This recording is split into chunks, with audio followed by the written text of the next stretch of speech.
계속 미달이 되는 이유는 다른 데 원인이 있다. 자본주의 사회에서 하이 리스크가 있다면 하이 리턴이 돌아오는 게 일반적인 상황이잖아요. 그렇죠. 그런데 필수 의료는 하이 리스크, 로우 리턴이죠. 네. 안녕하세요. 산성제TV의 미니아빠 슈니아빠입니다. 오늘은 또 의학 이슈, 좀 무거운 얘기긴 하지만 얘기를 좀 해볼까 합니다. 올해 하반기 전공의 모집에서 전국에서 아무도 산부인과와 소아과를 선택하지 않았다는 이 주제를 좀 얘기해 볼 건데요. 산부인과와 소아과 지원자가 많이 모자란다는 얘기는 예전부터 계속 나왔고, 저희가 어떤 큰 채널, 뭐 비욘디라든지 그것이 알고 싶다. 네, 거기서도 제가 나와서 얘기를 했었죠. 정작 왜 우리 채널에서는 얘기 안 하냐 그런 얘기들이 좀 주변에서 많아가지고 네. 오늘 이 영상을 좀 찍게 됐습니다. 저희 채널에서 이런 얘기를 하면은 너무 하고 싶은 말 다 해버릴까봐.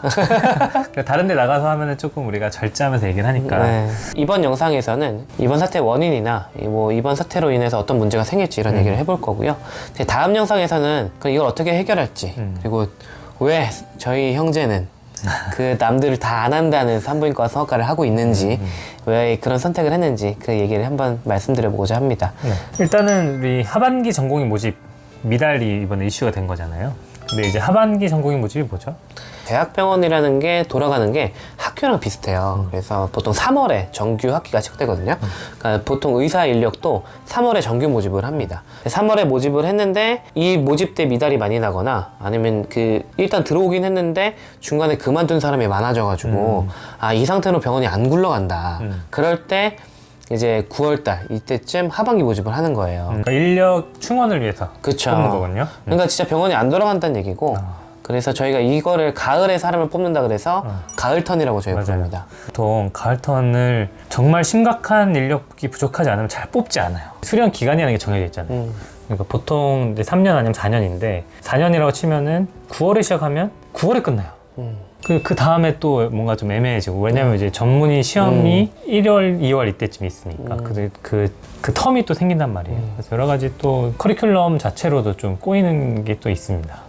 그만큼 이 가을턴을 뽑는다는 것 자체가 인력 문제가 있는 건데, 거기서도 지원을 안 했다? 그러면 이제 대학병원들이 지금 제대로 돌아가지 않고 있다, 이거를 반증하는 얘기예요. 맞아요. 이렇게 지원자가 없다는 게 생각보다 큰 문제거든요. 맞아요. 그리고 이 큰 문제는 원인이 한 가지일 건 아니에요. 되게 복합적일 텐데, 많은 분들이 가장 먼저 지적하는 게 저출산 때문이다, 이런 얘기를 하세요. 맞아요. 산부인과 미달이 처음으로 이제 나타나기 시작해서 문제가 됐던 거는 2000년 초반 정도예요. 그때도 사실은 저출산 얘기가 그때도 나왔더라고요. 물론 이제 그때 출산율이 한 2가 넘었었던 걸로 기억이 하는데, 그래도 그때도 이제 출산율이 떨어지는 추세여가지고 이렇게 문제가 됐지만, 지금처럼 파격적인 출산율 수치는 아니었단 말입니다. 근데도 미달이 시작된 거는 출산율만의 문제는 아닌 것 같다. 근데 소아과는 저출산에 이제 영향이 좀 있긴 있을 것 같아요. 산부인과는 사실 아기를 낳는 산과와 아니면 다른 암 같은 치료하는 부인과가 두 개가 있으니까, 사실 어떻게 보면 출산율의 영향은 절반 정도? 단순하게 생각하면 그렇게 생각할 수 있는데, 소아과는 사실 저출산이면 완전 직격탄이거든요. 그렇죠. 근데 저출산만 문제라고 하기에는 산부인과 먼저 인기가 떨어졌단 말이에요. 그렇게 보면은 이게 저출산만의 문제는 아니구나, 이런 걸 생각해 볼 수 있습니다. 네, 그리고 이제 우리가 만성적으로 미달이 되는 과들, 흉부외과, 비뇨기과 이런 과들을 보면 이쪽은 사실은 저출산이랑은 아직까지는 크게 연관이 없는 부분인데, 계속 미달이 되는 이유는 다른 데 원인이 있다. 네. 근데 이런 문제에 앞서서 사실 메이저과 전반의 인기가 떨어진다는 얘기도 많이 있었거든요. 네, 그러니까 보통 이제 과를 나눌 때 메이저, 마이너 이렇게 나누잖아요. 근데 메이저는 이제 내과, 외과, 산부인과, 소아과. 요즘에 정신과도 이제 좀 포함하기도 하는데, 생명과 직결된 질병을 치료하는 과들, 이런 과들 이제 메이저라고 하고, 이런 메이저과의 지원율이 떨어진다는 게 참 국민으로서 조금 안타까운 일인 것 같아요. 네. 저희가 의대생 때는 누구나 이 메이저과에 대한 로망을 조금씩 갖고 있거든요. 근데 현실적으로 이 꿈을 포기하는 사람들이 되게 많은 거예요. 그걸 옆에서 보고 있으면 사회적인 분위기에 어떤 문제가 있지 않나, 이 생각을 좀 하게 되거든요. 맞아요. 이게 그렇게 사명감을 떨어뜨리게 하는 이유가 그럼 뭘까? 왜 그런 순수한 마음을 잃게 만드나 이런 거를 좀 살펴볼 필요가 있을 것 같아요. 네. 방금 말씀드린 생명과 직결된 진료를 하는 메이저과나 아니면 흉부외과, 외상하시는 분들, 이런 분들이 갖고 있는 가장 고질적인 문제가 하이 리스크예요. 제가 그것이 알고 싶다에 나가서도 얘기를 했지만 이게 이대목동 사건이 되게 소아과 입장에서는 되게 컸어요. 생명과 직결된 일을 함에도 불구하고 어떤 법적인 보호를 받는 게 없구나. 오히려 의사의 책임 소재가 없더라도 범죄자 취급을 받는구나. 이런 취급을 받는 걸 이제 많이 보게 되면서 많은 분들이 메이저과에 대한 꿈을 저버리게 되죠. 2000년도에 산부인과 전공의 지원율이 많이 떨어지고 미달이 시작됐다고 했잖아요. 그때 이제 뭐 출산율 때문에 그렇다라는 얘기도 나오긴 했지만 사실은 이 하이리스크가 큰 원인, 가장 중요한 원인 중에 하나인 것 같아요. 산부인과 중에서도 특히 이제 분만 관련된 쪽은 출산 과정에서 예상하지 못한 정말 불가항력적인 어떠한 일이든 다 생길 수가 있거든요. 그게 뭐 의사의 잘못이나 뭐 환자의 잘못이 아니라 그냥 생기는 일이에요.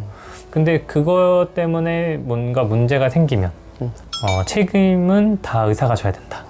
그러니까 이게 어떤 과실이 있는 경우를 얘기하는 게 아니에요. 진짜 불가항력적인 경우. 그러니까 법적으로 어떤 얘기가 있냐면 의사에게 과실이 없어도 이런 사고가 터지면 의사가 배상을 해라. 법적으로 그렇게 되어 있으니까 사람들이 이제 아무도 안 하는 거죠. 억울한 거는 사실 의료기술이라는 게 완벽한 게 아니고 의사는 신이 아니거든요. 의느님이란 말을 사실 저는 되게 싫어해요.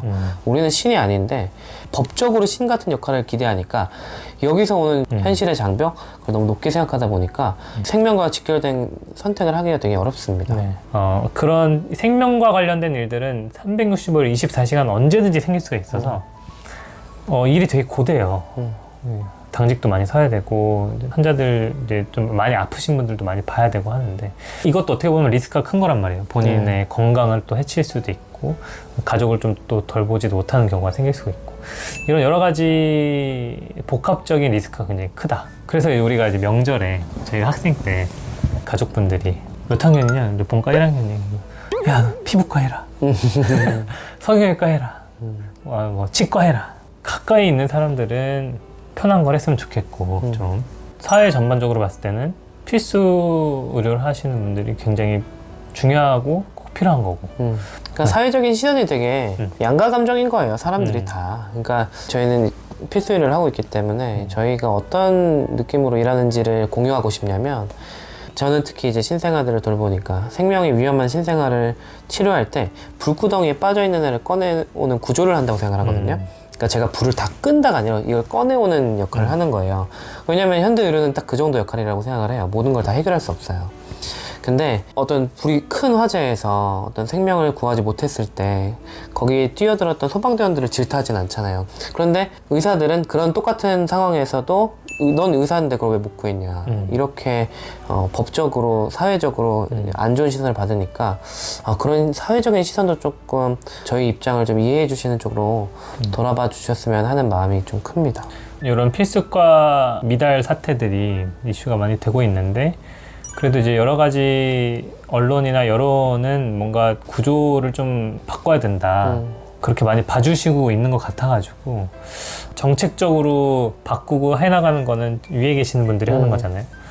그런 분들도 이 사태를 좀 더 진지하게 생각을 하시고 이런 하이 리스크 직종 좀 더 잘 들어봐 주셨으면 좋겠어요. 네. 근데 사실 이 자본주의 사회에서 하이 리스크가 있다면 하이 리턴이 돌아오는 게 일반적인 상황이잖아요. 그렇죠. 그런데 필수 의료는 하이 리스크, 로우 리턴. 네.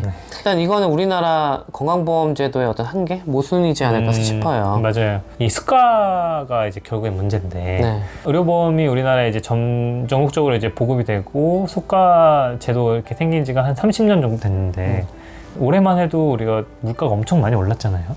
근데 그거를 이제 수가가 따라가지 못하는 거죠. 분만 의료기관만 우리가 생각을 해보자면 유지 비용이 엄청나게 됩니다. 분만실을 뭐 낮에만 열 수 있는 것도 아니고 24시간 열어둬야 되고 24시간 열어둘 때 필요한 이제 인력들도 꽤 많고 신생아도 봐야 되잖아요. 뭐 입원실도 필요하고 기본적인 어떤 유지 비용이 굉장히 많이 든단 말이에요. 필수과들은 임금이나 이런 것들은 굉장히 많이 오르고 있는데 수가가 그걸 반영을 하지 못하고 있다. 그래서 이제 사람들이 보험 처방을 하지 않고 비보험 쪽으로 넘어가는 의사들이 늘어날 수밖에 없는 그런 구조가 돼버린 겁니다. 지불하는 입장에서 생각하면은 그 수가라는 전체 금액이 있고 환자가 지불하는 본인 부담금이 있고 이렇게 구성이 되어 있는데 그 총 금액을 어떻게 결정했냐면 뭐 의사의 급여를 어느 정도 가져가고 어떤 비용이 얼마나 들고 이런 것들을 해놨어요. 그런데 비용의 부분들이 있는데 실제로 들어가는 비용은 늘어나나 하지만 이 수가가 안 올라가면 할수록 적자인 구조가 될 수밖에 없는 거고, 또 웃긴 게 이 수가 결정할 때 이 안에 이걸 했을 때 생길 수 있는 리스크에 대한 보상도 조금씩 들어가 있다고 해요. 근데 실제로 의료사고가 생겼을 때 과실이 없더라도 배상을 해야 되는 그런 금액과 이 수가가 맞느냐? 절대 아니죠. 우리가 같은 돈을 벌 수 있다고 하면은 누구나 적게 일하고 많이 벌고 싶잖아요. 근데 이제 필수 의료는 더 많이 일을 해야 되고 더 힘들고 리스크가 더 많은 일을 하면서 수입은 그거보다 적으니까, 이런 현실을 의대생 때 이제 실습을 돌고 인턴을 돌면서 선배들한테 듣는 거예요. 근데 저도 이제 산부인과 지원한다 했을 때 산부인과 선배들이 저를 말렸어. 이제 소아과는 이거뿐만 아니고 진료 분위기가 너무 힘들잖아요. 아, 그렇죠. 소위 진상이라고 부르는 분들이 많아져가지고 그것 때문에 힘들어하시는 원장님들이 정말 많습니다. 그러니까 보통 진상이라고 하면 그냥 소리 지르는 게 다 진상은 아니고요. 네, 무리한 요구, 뭐 선을 넘는 요구 이런 것들을 하는 분들을 좀 저희가 진상이라고 표현을 하고, 이런 문제는 사실 아이들과 관련된 서비스업 아니면은 뭐 교사 이런 분들이 모두 똑같이 겪고 있는 문제인 것 같아요. 이런 분들이 하는 얘기를 좀 공통적으로 묶어보면 우리 애를 위해서 하는 건데 이게 왜 이것도 못 해줘? 이런 게 되게 크거든요. 이 문제를 조금 더 들여다보면 그런 문제를 일으키시는 부모님들은 본인이 아기를 키운다는 것에 대한 권위의식은 되게 세요. 본인이 특권을 가지고 있고 그 특권이 법 위에 있다고 생각을 하세요. 그러면서 반면에 자기가 아이를 잘 키워야 되는, 건강하게 키워야 되는 부모의 역할이라는 거, 책임이라는 거는 어떤 교사나 의사나 이런 사람들한테 다 던져버려요. 그러니까 본인은 책임지지 않고 권위의식만 챙기려는 사람들이 있어요. 그런 분들이 보통 이런 진상 문제를 일으키고, 거기에 더해지는 게 요즘 우리나라가 좀 사회적인 신뢰도가 좀 떨어진다고 생각을 하거든요. 특히 전문가들, 뭐 저희 의사들도 그렇고 교육의 전문가인 교사, 법의 전문가인 법조인들, 이런 분들이 일반인들이 생각하기에 신뢰도가 낮아요. 오히려 SNS에서 인플루언서 분들이 더 신뢰도가 높거든요. 이런 것들이 복합적으로 되면서 좀 소위 저희가 진상이라고 부르는 분들이 많아진 것 같아요. 네. 이런 것들도 메이저과를 선택하지 않는 굉장히 큰 이유가 됩니다. 그래서 이제 결국에는 전공의 미달이 이렇게 1, 2년 정도 생기는 건 사실 큰 문제가 안 생길 수도 있어요. 그런데 이제 이게 해결이 안 되고 지속되게 된다. 그러면 이게 공백이 중간에 많이 생기게 되면 지금 당장은 피부로 못 느끼시겠지만 지금 현역으로 뛰고 계시는 선생님들께서 은퇴를 하시고 나면 그때부터는 정말 커다란 문제가 생길 수가 있습니다. 왜냐면 의사는 이제 도제 교육을 통해서 선배를 통해서 이제 많이 배우는 건데, 그 공백이 생긴 만큼 밑에 이제 후배 양성에 또 문제가 생길 수가 있고, 그런 걸 생각했을 때 현실적으로 어떤 문제가 생길까 이렇게 또 예상을 좀 해보자면, 이제 산부인과 같은 경우는 임신하고 아기 낳는 게 점점 더 어려워질 수 있는. 네. 이거 좀 와닿게 설명드리면 저보고 산모 진료해라? 저 못해요. 형 보고 신생아 진료해라?